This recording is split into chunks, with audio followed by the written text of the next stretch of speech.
बोल देना। नमस्कार, राधे राधे। आप सभी का स्वागत है जीनियस कोचिंग क्लासेस की यूट्यूब चैनल पर। चलिए 19 नवंबर का करंट अफेयर पढ़ेंगे। जब तक हम आलस्य नहीं छोड़ेंगे तब तक जीवन में परिवर्तन नहीं आएगा। परिवर्तन की शुरुआत आलस छोड़ने के बाद ही होती है।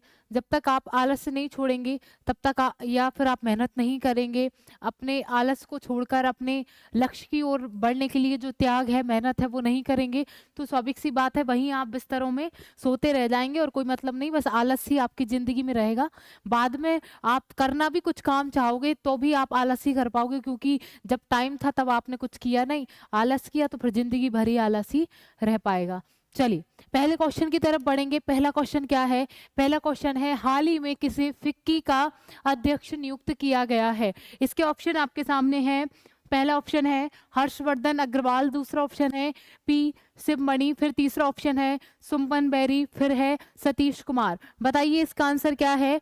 चलिए इसका जो आंसर है वो है हर्षवर्धन अग्रवाल। क्या नाम है? हर्षवर्धन अग्रवाल जी जो है वो फिक्की के नए अध्यक्ष के रूप में पदस्थ हुए हैं। फिक्की का फुल फॉर्म क्या है? आप लिख लीजिएगा, federation of Indian chambers commerce industry, ये लिख लीजिएगा। इसमें नहीं लिखा हुआ है तो आप इसका फुल फॉर्म जरूर लिख लीजिएगा। इसके नए अध्यक्ष कौन बन गए हैं? हर्षवर्धन अग्रवाल जी।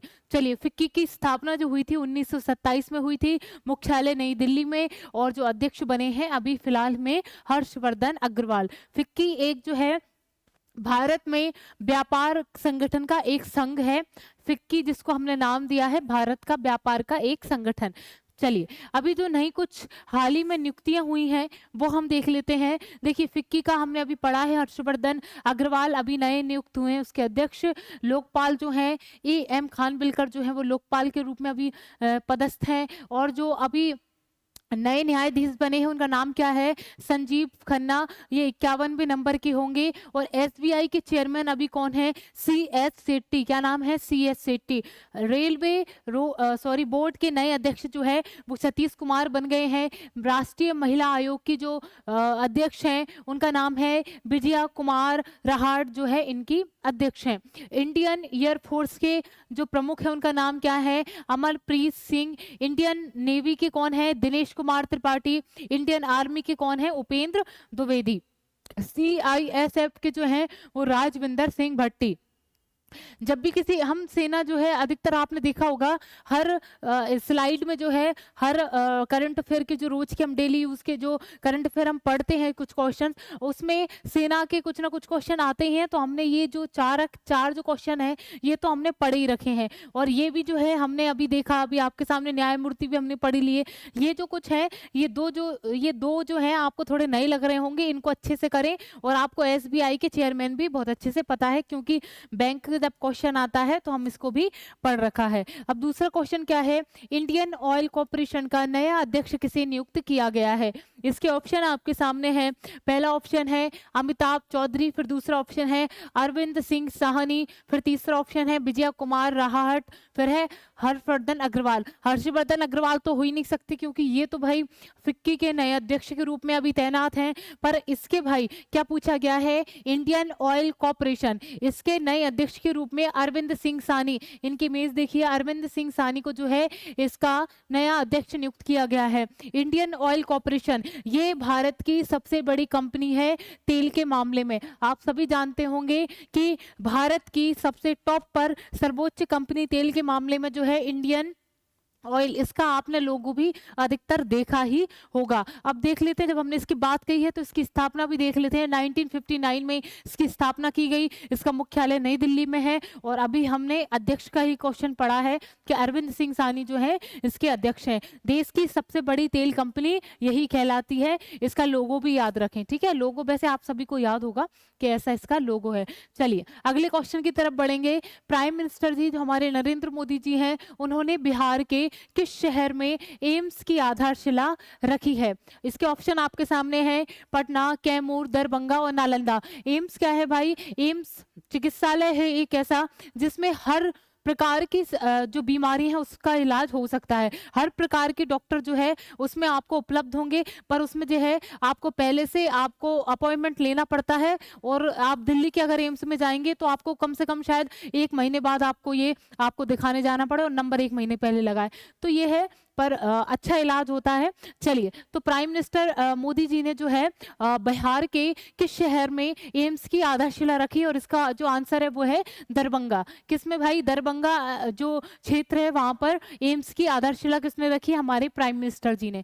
चलिए, इसमें जो है सुपर स्पेशलिस्ट अस्पताल, Ayush block, medical college, nursing college, आवासीय सुविधाएं शामिल होंगी। इसके साथ ही पीएम मोदी ने, इसको याद करने की आवश्यकता है नहीं, बस बिहार का दरभंगा उसको अच्छे से याद रखें, वहां पर एम्स की आधारशिला रखी गई है। अब बिहार की राजधानी पटना है, नीतीश कुमार वहां के मुख्यमंत्री हैं, राजेंद्र आहिलकर जो है वहां के राज्यपाल हैं।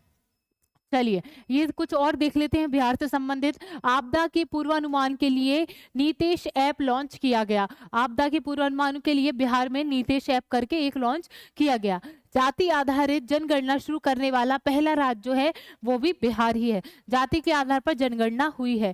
तांबे का बना बापू टावर जो है वो पटना में, पटना कहाँ है भाई? पटना जो है बिहार की राजधानी है। राजगिरी बिहार 8वीं महिला एशियाई हॉकी चैंपियंस ट्रॉफी 2024 की मेजबानी बिहार करेगा। बिहार सरकार ने राज्य के सभी मंदिरों, मठों, ट्रस्टों का पंजीकरण अनिवार्य कर दिया है। वहां के मंदिर हो, ट्रस्ट हो या कोई मठ हो, तो वहां का पंजीकरण कराना बहुत अत्यंत आवश्यक हो गया है। बिहार सरकार ने ऐसा नियम जो है अनिवार्य कर दिया है।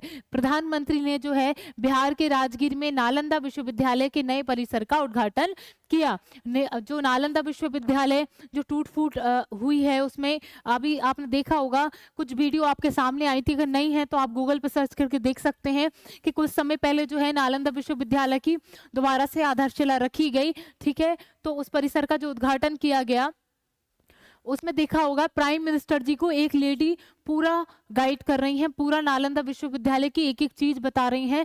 तो वो वीडियो आप अवश्य देखिएगा, वो वहीं बिहार नालंदा विश्वविद्यालय के उस उद्घाटन के टाइम का ही ये समय है। बिहार में नागी पक्षी अभ्यारण्य और नकटी पक्षी अभ्यारण्य को जो है रामसर भूमि में शामिल किया गया। वेरी वेरी मोस्ट, इसको अच्छे से याद रखें। नागी और नकटी पक्षी अभ्यारण्य जो है रामसर भूमि में शामिल हो गए हैं। बिहार के सुल्तानगंज रेलवे स्टेशन का नाम बदलकर जो है अजैबगीनाथ धाम करने की घोषणा कर दी गई है। चलिए आगे बढ़ेंगे। अगला क्वेश्चन है, निम्नलिखित में से किसने ब्राजीलियन ग्रेट प्रिक्स जीता है? ये इसके ऑप्शन आपके सामने है और इसका आंसर भी इस स्लाइड में दिया हुआ है। इसका जो आंसर है वो है मैक्स वर्स्टेपेन जो है इसके विजेता है। किस ट्रॉफी को इन्होंने जीता है? उसका नाम क्या है? ब्राजीलियन ग्रेट प्रिक्स इनके द्वारा जीता गया है। ये बेल्जियम रेसलिंग ड्राइवर जो है रेड बुल, ये इस क्षेत्र में अपना काम कर चुके हैं और इन्होंने जो है ये वाला एक प्राइज जो है वो अपने नाम किया है। चलिए आगे देखेंगे। देखिए, ये जो गेम से संबंधित कुछ क्वेश्चन हैं जो बड़े अटपटे लगते हैं, पर इनको नाम याद रखना और ये जो वर्ल्ड की चीजें भी हैं उनको भी याद करना इस क्षेत्र में जरूरी है। चलिए अगला क्वेश्चन है, निम्नलिखित में से किसने पेरिस मास्टर 2024 का खिताब जीता है? इसके ऑप्शन है रोजर फेडरर, दूसरा ऑप्शन है ओगो हॉमवर्ड, फिर तीसरा ऑप्शन है अलेक्जेंडर जेवरेन, फिर चौथा ऑप्शन है इनमें से कोई नहीं। और इसका आंसर भी इसी स्लाइड में, इसका आंसर जो है अलेक्जेंडर जेवरेन ने जो है ये खिताब जीता हुआ है। उसका नाम क्या है इस खिताब का? पेरिस मास्टर 2024 में इनको ये खिताब प्राप्त हुआ है। इनका नाम क्या है? अलेक्जेंडर जेवरेन। इसको अच्छे से याद रखें, 2024 के ही अभी लेटेस्ट खिताब जो है वो आपको पढ़ाए जा रहे हैं स्पोर्ट्स से संबंधित। अगला क्वेश्चन है, ग्लोबल सिटी इंडेक्स के अनुसार विश्व का शीर्ष शहर ब्रांड कौन बना है? और आपको बड़े बड़े अक्षरों में दिख रहा होगा कि लंदन इसका आंसर है। किसका? अब क्या पूछा गया है? अब लंदन तो हमने पढ़ लिया पर हमने क्वेश्चन अच्छे से नहीं पढ़ा। इसमें पूछा गया है कि ग्लोबल सिटी इंडेक्स किसके द्वारा ये लिस्ट जारी की गई है? ग्लोबल सिटी इंडेक्स के द्वारा ये लिस्ट जारी की गई है। और विश्व का शीर्ष शहर, विश्व में मतलब जो विश्व में सबसे बेस्ट शहर होगा उसको ये खिताब दिया जाएगा। तो हमारे ये भाई हमने लंदन बहुत, जैसे सबसे भीड़ वाला इलाका लंदन, सबसे ज्यादा ट्रैफिक का लंदन, तो ऐसे भी ये जो है भाई सबसे शीर्ष पर रखा देखा गया है कि हर प्रकार की सुविधा लंदन में आपको मिलेगी, तो इसलिए ग्लोबल सिटी इंडेक्स के द्वारा विश्व का शीर्ष शहर जो है उसको ये ब्रांड दिया गया है, वो किसको दिया गया है, लंदन को दिया गया है। चलिए लंदन क्या है, अब लंदन, और दूसरे नंबर पे किसको दिया है, पेरिस, और तीसरे नंबर पे कौन सा है, न्यूयॉर्क, और देखिए, और फिर चौथे नंबर पे जो है वो टोक्यो है, और पांचवें नंबर पे जो है दुबई है। टोटल 100 शहर ऐसे थे जिनको इस लिस्ट में शामिल किया गया था, और सबसे टॉप पर कौन है, लंदन, दूसरे पर है पेरिस, फिर तीसरे पे है न्यूयॉर्क, फिर है टोक्यो, फिर है दुबई। तो ये 5 टॉप जो है मैंने आपको दिखा दिए हैं, और इसमें आपको फर्स्ट मैंने आपको दिखाया था लंदन हो गया है। चलिए अगला क्वेश्चन है, हाल ही में ये रिवीजन का क्वेश्चन है आपके लिए, क्योंकि ये क्वेश्चन हम पहले पढ़ चुके हैं। हाल ही में किस देश की कोको गॉफ 2024 WTA फाइनल जीता है? ये WTA जो है फाइनल खेला गया है, स्पोर्ट्स से संबंधित ये क्वेश्चन है। कौन सा ये खिताब जीता है, कोको गॉफ, कौन सा खिताब जीता है, कोको कॉफ जो है 2024 में आयोजित हुआ था, इसमें किस देश ने ये खिताब जीता है? और ऑप्शन आपके सामने है, जापान, चीन, अमेरिका, रोमानिया, और इसका आंसर आप सभी को पता होना चाहिए क्योंकि ये रिपीटेड क्वेश्चन है और आपके जो है रिवीजन के लिए है। चलिए ये इसका जो आंसर है वो अमेरिका, अमेरिका ने जो है चीन को हराया था। इस गेम में फाइनल में जो है चीन और अमेरिका साथ में खेल रहे थे, और अमेरिका की जो है भाई अमेरिका को इसमें हराया गया था। तो ये खिताब जो है कोको गॉफ 2024 का, ये किसके नाम चला जाता है, ये चला जाता है अमेरिका के नाम। अमेरिका की राजधानी वाशिंगटन DC, और अमेरिकी डॉलर इसकी मुद्रा है, और राष्ट्रपति डोनाल्ड ट्रम्प जो जिसने अभी नया चुनाव जो जीत के दोबारा अपना कार्यकाल शुरू किया है, USA के नए राष्ट्रपति के रूप में कौन तैनात है अभी, डोनाल्ड ट्रम्प। चलिए फोर्ब्स वर्ल्ड बिलियनर्स लिस्ट 2024 के अनुसार जो है अमेरिका में 813 अरबपति अभी स्थापित हैं। विश्व आर्थिक मंच के द्वारा यात्रा एवं पर्यटन जो विकास सूचकांक है उसमें टॉप पर जो है हमारा अमेरिका है, और 119वीं लिस्ट में भाई हमारे भारत का जो स्थान है 39 भारत का स्थान रहा है। विनय क्वात्रा कौन है, विनय क्वात्रा जो है अमेरिका में भारत के राजदूत, क्या नाम है भाई उनका नाम है विनय क्वात्रा।